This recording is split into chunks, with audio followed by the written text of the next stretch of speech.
So we got the Xiaomi 15T guys ahead of the launch guys. This is by far one of the most flagship cellphone guys na ilalabas ni Xiaomi this year, and we are very blessed na magkaroon ng first ever unit guys here in the Philippines. Once again guys, I'm James Zapante by the way, also known as Kuya James, and now James Pino. And by the way guys sa mga nanonood ng video na to, mamimigay din tayo guys ng isang brand new Xiaomi 15T at the end of this video, so panoorin niyo po hanggang dulo. Let's go! So right from the box guys, Xiaomi 15T co-engineered with Leica. So sa mga hindi nakakaalam guys, Leica is one of the most expensive camera brand guys in the world. This is actually not sealed unit guys kasi this is like literally the demo unit talaga ng Xiaomi Philippines. Tara, unbox natin siya. Let's go. So sa mga hindi nakakaalam, the price of this phone is priced at I think 26,999 pesos. It's really pretty expensive, so we are actually setting our expectations high. Of course, we got a case which is color gray as well. And we got the phone agad dito, and we got the charger which is a 67 watts, and surprisingly, yung charger pa rin niya is still USB-A to USB-C. So usually, karamihan ng mga brands right now napapansin natin na USB-C to USB-C na sila. Let's focus on the phone itself. Right from the bat, it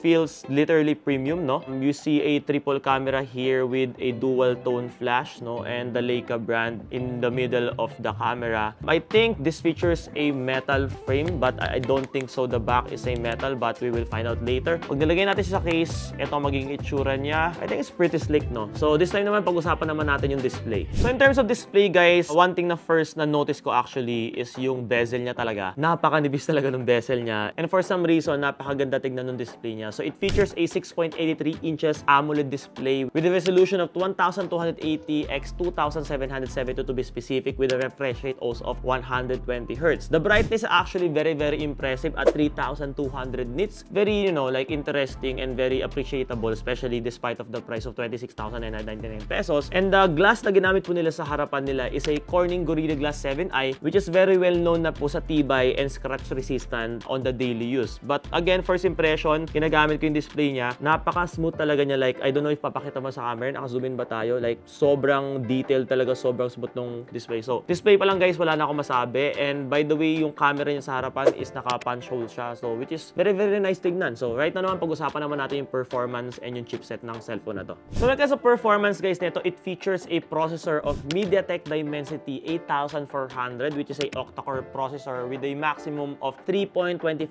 GHz. So honestly, this is a very impressive chip in this price range, no? In terms of RAM, again, it's 12 GB of RAM, expandable up to extra 6 GB, I think, through virtual RAM. It also features a 512 GB of ROM. The operating system naman, guys, is a Android 15 Vanilla Ice Cream, no? So nakakamiss actually tawagin yung mga gantong Android names way back before kung nasanay ka sa iOS. And since Xiaomi phone to guys, of course, yung gagamitin po nilang OS is what they call the Xiaomi Hyper OS, which is actually very similar po sa gesture. Kung sanay ka sa iPhone guys, sanay ka sa iOS guys, hindi ka masyado malilito dito. For example, pag in-up mo siya guys, very similar talaga yung feels niya in terms of like gesture control pag gumagamit ka ng iOS. So right now naman, pag-usapan naman natin guys yung design and build neto guys, kasi honestly, it's really impressive. So right now, hardware and build guys. So sa materials niya, we just verified right now. I actually again thought, no, kanina nung in-unbox natin siya, akala ko bakal siya. It turns out this is a plastic frame, no? So ang galing ng ginawa ni Xiaomi na paano naging feeling na bakal siya pag hinahawakan, pero plastic frame pala siya. It features a 7.5mm thin body with the weight of 194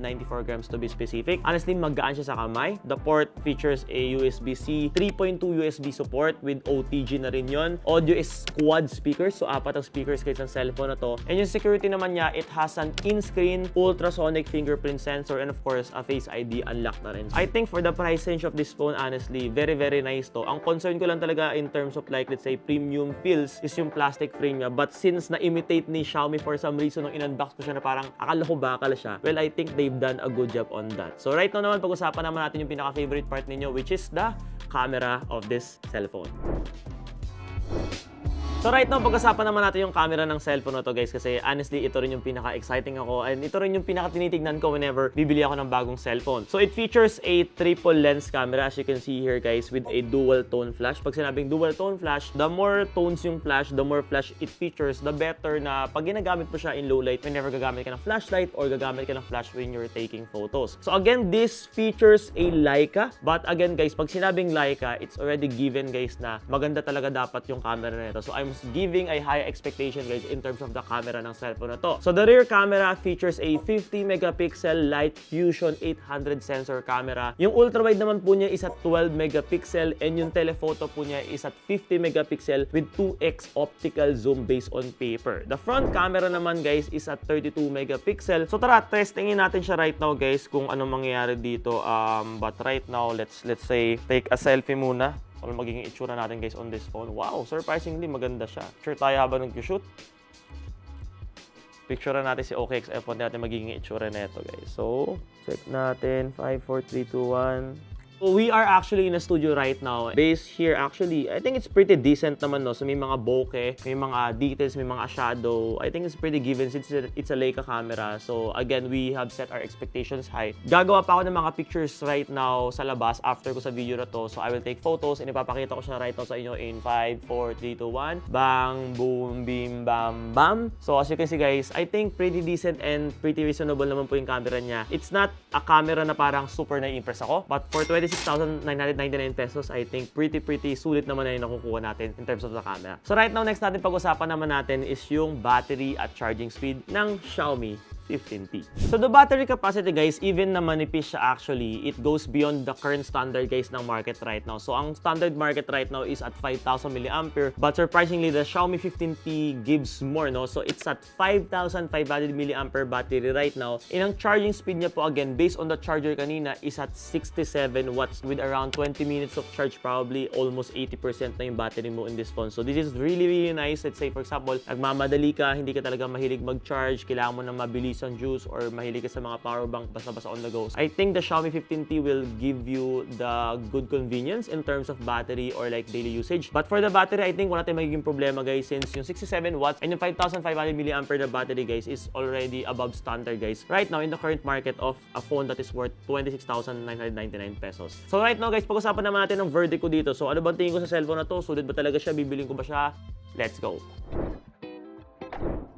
So the verdict guys, am I going to buy this phone? So actually, it's a yes and a no, no? Honestly, for 26,999 pesos, usually talaga, pag bibili ka ng cellphone, dapat talaga itong pag-isipan. But I think for the Xiaomi 15T, I will buy this if I'm a heavy Android user talaga, no? So currently, I am an iOS user. But let's say, siguro bibilin ko itong Xiaomi 15T if I'm gonna use it as a secondary phone, since sanay talaga ako sa iOS user. But again, kino-consider ko yun siyang bilhin because of the Xiaomi HyperOS. Yung gesture, guys, ng isang iOS user will be very similar here. Yun yung isang biggest challenge guys whenever bibili ka ng Android phone galing sa iOS is yung usability niya. For some reason, the Xiaomi HyperOS, na-copy niya yun. Saka yung camera niya guys, actually maganda talaga siya. Na-realize ko later on nung tinitignan ko yung mga pictures. For 26,999 pesos, can I say it's worth it? I can say yes, 80% yes, no. So I think it's value for money. Again, the Xiaomi 15T did a very good job. And one thing pala na-notice ko, isa pa, ang gaan niya. So compared to other phone guys, like for example sa iPhone na mabigat na nakabakal, feeling ko yung plastic frame sometimes it gives you a compliment na mas magaan yung phone mo kasi di mo ba napapansin right na araw-araw mahawak yung phone mo na nangangalay na yung mga phone natin every time na nagta-type tayo, especially yung pinky finger natin. But for some reason, nung ginagamit ko si Xiaomi 15T, hindi na ako masyado nangangalay. Tapos tayo sa verdict guys ng Xiaomi 15T, so it depends on you kung bibili ka nito or what, but I can say it's a worth it phone naman. And knowing Xiaomi always delivers a very good product, excellent product, and always value for money yan. Right now naman guys, before we end this video, i-announce ko muna yung winner guys ng Huawei MatePad 11.5 guys na giveaway natin guys on our last videos, and then i-announce din natin kung paano yung giveaway guys ng Xiaomi 15T guys. So by the way, congratulations guys, ilalabas ko na lang sa screen right now yung winner guys ng Huawei MatePad 11.5 with keyboard and pencil po yan guys. So grabe no, saan ka pa nanood ka lang, nag-subscribe ka lang, nag-comment ka lang, nanalo ka na. So ikaw to, message mo lang yung Facebook page namin right now, Kuya James Zapante with blue check mark, and then pakita mo lang yung proof na ikaw tong user na to, and then our team will coordinate for you. Now let's go to the Xiaomi giveaway. Okay, yes, mamimigay tayo ng isang Xiaomi 15T guys, brand new in this video. So paano ka makaka-join? Simple lang, number one, i-like mo tong video na to, i-share mo tong video to guys on your social media channels, ilagay mo to sa story mo para matag kita sa Instagram and whatsoever. And of course, mag-subscribe ka, turn on the notification bell, and i-comment mo dyan sa baba anong nagustuhan mo sa Xiaomi 15T at bakit mo siya nagustuhan. And by the way guys, kung sakaling gusto mo ng Xiaomi 15T, ila-launch natin to here in the Philippines guys, particularly on Shopee guys, ila-live natin siya. And in case guys na hindi ko umabot guys, I will also give a discount link in the description guys. So we have an exclusive discount discount right now from Xiaomi. Available for limited time right now. So check nyo lang po, link in the description below. Pag check out mo yan, I can guarantee you will get the best price of the Xiaomi 15D if ever again na bibilin mo siya. So yun lang, huwag kalimutan mag-like again, mag-comment, mag-share, and turn on that notification bell. Again, this is James Afante, also known as Kuy James, and now James 3.0. Thank you so much. Till our next video. Peace out.